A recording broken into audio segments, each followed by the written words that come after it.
Sahabat Rema terkasih, renungan kita hari ini, Sabtu 6 Maret 2021, diambil dari Injil Lukas bab 15 ayat 1-3, dilanjutkan 11 sampai dengan 32 dengan tema Bertobat itu indah. Injil hari ini menyajikan tentang perumpamaan anak yang hilang. Perumpamaan ini disampaikan oleh Tuhan Yesus ketika orang-orang Farisi dan ahli Taurat bersungut-sungut kepadanya karena Yesus mau menerima orang-orang berdosa dan bahkan makan bersama-sama dengan mereka.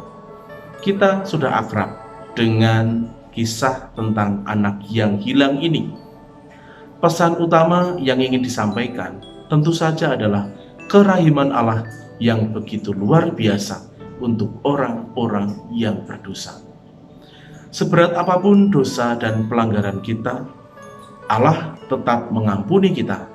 Ia tetap menganggap kita sebagai anaknya, dan bahkan Ia bersuka cita jikalau kita mau bertobat dan kembali kepadanya. Gambaran yang indah disajikan dalam perumpamaan ini ketika anak bungsu kembali. Ketika ia masih jauh, ayahnya sudah melihatnya, dan lalu tergeraklah hati ayahnya ini oleh belas kasihan, dan lalu kemudian ayah ini berlari menyambut si anak bungsu, merangkulnya dan menciumi dia.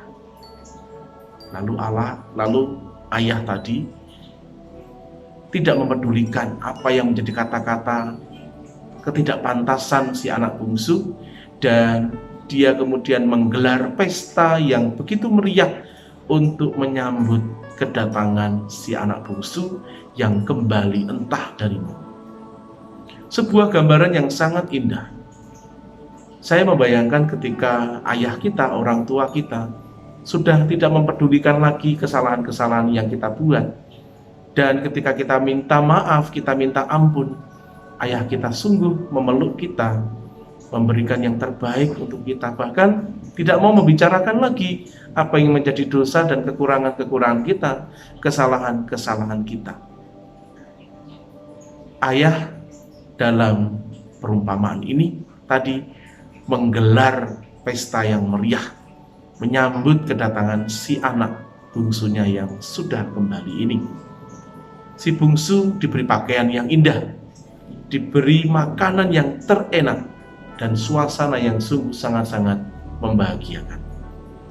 Sukacita besar terjadi di surga ketika ada satu jiwa yang bertobat. Sahabat Rema yang terkasih, terkadang kita menjadi orang-orang yang enggan untuk bertobat. Kita sudah tahu bahwa kita perlu untuk bertobat, tetapi kita menunda-nundanya. Dengan berbagai macam alasan bisa kita kemukakan. Nanti saja, besok-besok saja kita bertobat. Kalau sudah mau mendekati ajal saja, kita baru bertobat. Kita malah justru sibuk dalam dosa-dosa kita, berlarut-larut dalam kubangan dosa kita. Kita masih dalam fase bagaimana anak nakal, anak si bungsu tadi pergi dari rumahnya, berfoya-foya, meninggalkan semua apa yang menjadi warisan yang terbaik.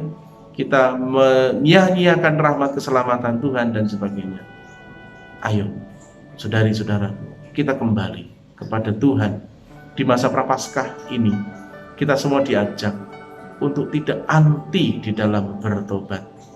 Sebab gambaran pertobatan yang melalui Tuhan Yesus hari ini sajikan dalam perumpamaan anak yang hilang ini sungguh sebuah gambaran pertobatan yang indah.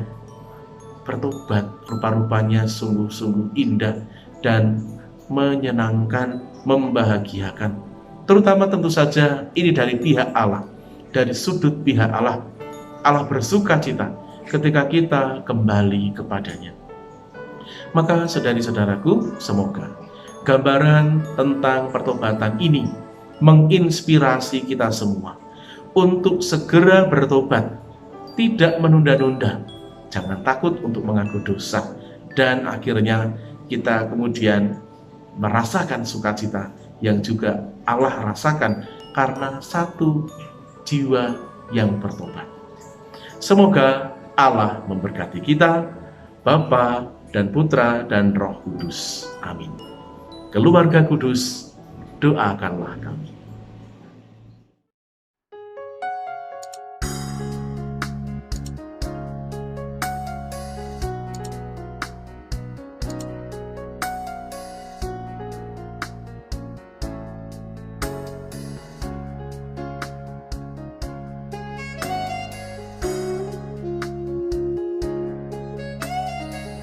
Sahabat Rema, sampai jumpa dalam program berikutnya.